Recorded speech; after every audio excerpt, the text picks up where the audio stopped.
A gente não aguentou e transou. E agora? Olha, é muito comum ouvir de casais que pretendiam permanecer puros até o dia do casamento, mas não aguentaram, falharam. E aí, se os dois são cristãos, é natural, eles se sentem sujos, incomodados, envergonhados. E a pergunta é, e agora? Será que eles podem se tornar puros novamente? Bem, o sentimento de quebrantamento é apropriado porque eles sabem que algo foi irrevogavelmente perdido. O rapaz e a sua namorada nunca serão capazes de voltar atrás nesse encontro sexual e desfazer o que aconteceu. Eles perderam algo muito precioso. Eu sei que é uma palavra dura, mas necessária. Por quê? Porque eu quero encorajar aqueles que estão ouvindo e que ainda não perderam a sua virgindade. É algo muito precioso para homens e mulheres. O mundo vê isso como fraqueza, como tolice, na verdade. Mas Deus vê isso como uma força e como uma beleza muito grande, algo incomparável. Neste caso, uma coisa linda foi perdida. O quebrantamento, portanto, é apropriado. E, no entanto, é para isso que Cristo veio e foi crucificado. Quem enxerga o seu pecado de modo leviano e trata o sangue de Jesus como uma espécie de solução rápida, nunca entendeu o verdadeiro custo do que Jesus fez para comprar a sua pureza. Sim, Deus ordena a fugirmos do pecado sexual, mas ainda assim, todos os nossos pecados passados podem ser perdoados. Em outras palavras, não há um pecado específico, ou único, ou um tipo de pecado que seja tão feio, tão grosseiro, tão ofensivo a Deus, que não possa ser perdoado pelo sangue de Jesus. O grande desafio desse casal é se arrepender de um pecado que eles cometeram um contra o outro, porque a culpa é mútua e eles precisarão perdoar um ao outro. O impulso natural será o quê? Transferir a culpa para o outro. O homem que sente vergonha por não ter assumido a responsabilidade pela pureza na relação como um líder, ele pode começar a transferir a culpa para ela, falando da sedução dela, dizer que ela poderia tê-lo ajudado a parar, mas não fez. E ela, por sua vez, pode sentir vergonha e convicção de que ela foi muito complacente, digamos assim, ou até mesmo sedutora. E ela pode começar a jogar a culpa nele e encontrar falhas por ele não tê-la protegido naquele momento de tentação. A verdade é que ambos estavam errados, e ambos devem admitir a sua parcela de culpa. O pecado pode acabar com o relacionamento, mas se houver alguma esperança de seguir em frente, será necessário perdão e tolerância para reconstruir a confiança quebrada. Portanto, sejam pacientes um com o outro, sejam honestos sobre isso. É muito doloroso olhar uma pessoa nos olhos e dizer: "Não sei se ainda posso confiar totalmente em você." Isso é o suficiente para destruir um relacionamento. Mas ser desonesto ao tentar preservar o relacionamento causará estragos a longo prazo. Em todas as coisas, reivindique a graça gloriosa, a graça perdoadora do Evangelho de Cristo, porque em Cristo esse casal pode herdar o céu, como filhos redimidos de Deus, mesmo com esse pecado que aconteceu ali no seu passado. Um outro cenário comum também é quando uma jovem, por exemplo, se afasta de Cristo e da igreja por conta de um namorado tolo que ela arrumou. E para segurá-lo, para satisfazê-lo, ela cede às tentações sexuais. Mas depois ela vê que foi insensata. O namorado se vai e ela se sente distante da igreja e alienada de Deus. Um dia, ela já se sentiu espiritualmente vibrante, mas isso passou. Primeiro, talvez valha a pena perguntar se a espiritualidade anterior que ela tinha era real ou era fake. A apreciação por questões espirituais estava lá, ok, mas a obediência sincera estava? Ou será que ela estava faltando? Porque se você ama Jesus tão pouco que um namorado se torna mais importante do que o próprio Jesus, a verdade é que você não tinha um relacionamento tão próximo com Deus quanto você pensava. De modo que o Senhor não permitiu que você perdesse um relacionamento próximo com Ele. Ele está, na verdade, resgatando você de um relacionamento falso que você tinha com Ele antes. Deus não vai permitir um retorno ao velho você, que troca Jesus como Judas por um namorado que vale 30 moedas de prata. Talvez agora, através das misérias do naufrágio desse relacionamento, Deus esteja despertando em você novos desejos autênticos por Ele. Ele não está chamando você de volta para o mesmo tipo de fé que escondia um coração que estava pronto para cometer idolatria assim que o namorado aparecesse. Deus tem algo muito melhor planejado para você, muito melhor do que aquilo que você tinha antes. Portanto, há esperança do Evangelho para o futuro de pessoas que passam por isso. Portanto, pondere sobre a graça dada a Paulo, por exemplo. Paulo era um matador de cristãos. Pense, se a graça foi dada a ele, a você também. E eu quero que você seja forte, inabalável, inflexível em sua fidelidade a Jesus, tendo ele como seu tesouro supremo.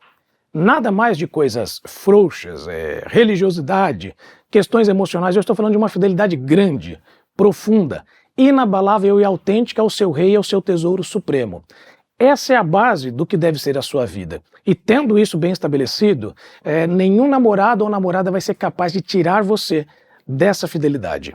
Bem, eu acho que a primeira dica que eu dou para um casal que está num relacionamento muito longo é que os relacionamentos, eles não deveriam ser tão longos assim, né?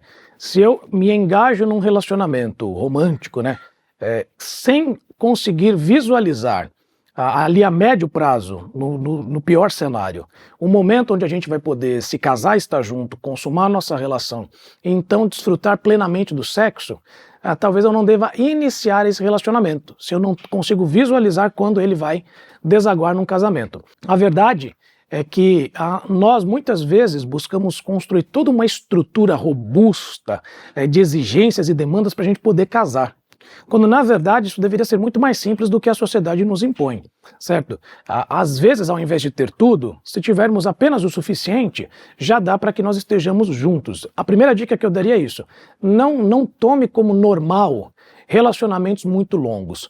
Nós cristãos nos expomos continuamente a tentações no relacionamento, tentações de cunho sexual, quando nós nos propomos a relacionamentos muito longos. Nós não somos de ferro, nós temos uma tendência ao pecado, as tentações aos poucos vão ganhando espaço dentro de nós, e por isso eu diria assim, a primeira dica é não tome como normal, não se engaje em relacionamentos muito longos. Mas mesmo em relacionamentos curtos nós vamos sentir essa pressão, ok?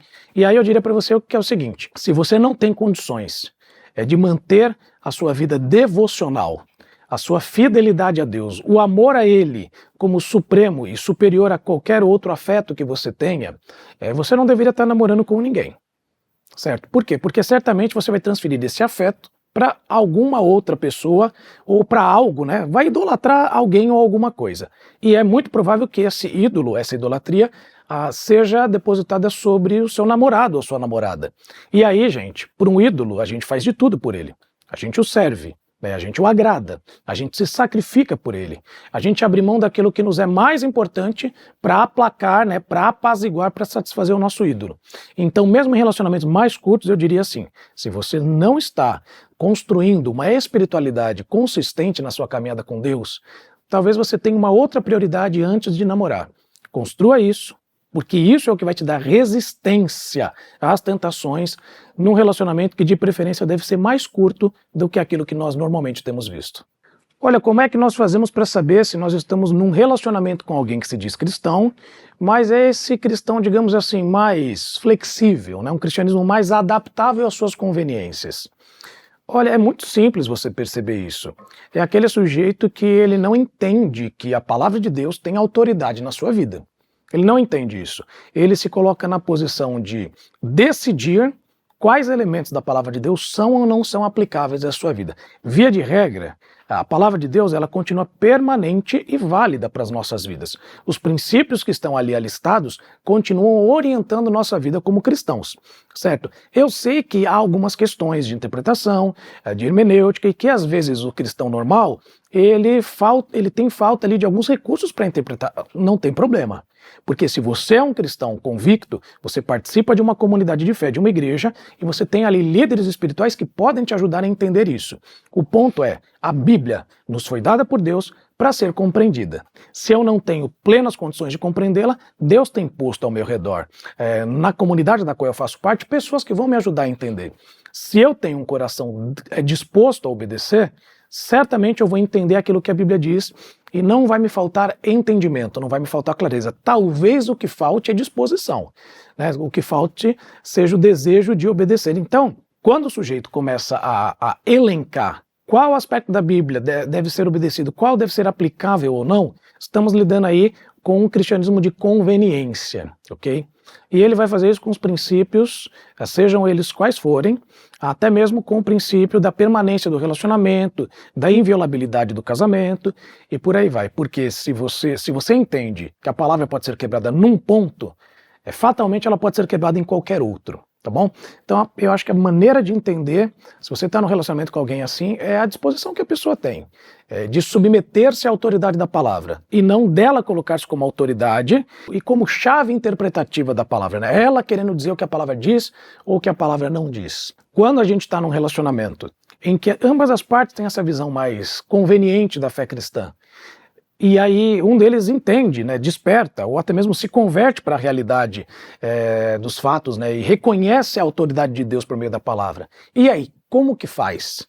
Olha, eu diria que o primeiro passo é uma conversa sincera entre ambos, tendo a palavra de Deus como árbitro, porque não é a minha opinião contra a do outro. Certo? Se nós nos colocamos como cristãos, nós precisamos ter um ponto em comum na nossa percepção de quem somos diante de Cristo. Então vamos ouvir o que ele diz por meio da sua palavra. Essa primeira conversa ela já pode ser definidora. Pode ser que aquela pessoa que continua num cristianismo de conveniência, ela endureça a conversa e se recuse a se submeter ao que a palavra diz. E aí esse já é um indicativo de que não dá para caminhar dois juntos se na verdade eles estão em direções opostas, ok? Mas pode ser que nessa conversa você encontre da parte do outro alguém desejoso de entender melhor. Alguém que talvez esteja nesse cristianismo raso porque faltou-lhe estímulos, faltou-lhe encorajamento, faltou-lhe uma boa compreensão, certo? Nesse sentido, eu diria o seguinte, vale a pena continuar com o relacionamento. Vale a pena ambos caminharem nessa direção, porque, embora haja uma diferença de maturidade, ambos estão direcionados para o mesmo lado. Vale a pena continuar nesse relacionamento, mas busque ajuda. Busque pessoas que possam apoiar vocês, busque casais mais experientes, casais mais velhos, mais conhecedores da palavra de Deus, para que eles possam impulsionar vocês na direção dessa nova caminhada que vocês estão iniciando. Olha, é fato que Cristo, durante seu tempo no seu ministério terreno aqui conosco, ele falou sobre muitos assuntos, também falou sobre sexo. Mas também é fato de que não é uma parcela grande dos seus ensinamentos onde ele fala sobre sexo. E nós devemos nos questionar por quê. Será que esse não é um assunto importante? E por óbvio que é, nós sabemos disso. E o que talvez nós não compreendamos é que Cristo sendo Deus, tudo aquilo que Deus diz na sua palavra é Cristo dizendo. E aí, para nós entendermos qual é a visão de Cristo sobre o sexo, nós não temos apenas que pegar ali aquele período diminuto do ministério terreno de Cristo aqui na Terra e ouvir o que ele disse, né, em voz humana, mas nós precisamos ler tudo aquilo que Deus revelou de Gênesis a Apocalipse, porque ali também é Cristo falando, é a voz de Deus para nós. Nesse sentido, a Bíblia tem inúmeras orientações, princípios, mandamentos, inclusive, relacionados ao sexo. E aí nós entendemos por que é que Jesus, quando esteve aqui, naquele breve período, não falou tanto sobre isso. É porque era um assunto que já vinha sendo falado tão continuamente, de maneira detalhada e profunda, e ele vivia numa cultura onde o sexo ele era muito mais compreendido corretamente do que a nossa cultura hoje, que esse não foi um dos principais assuntos de Jesus.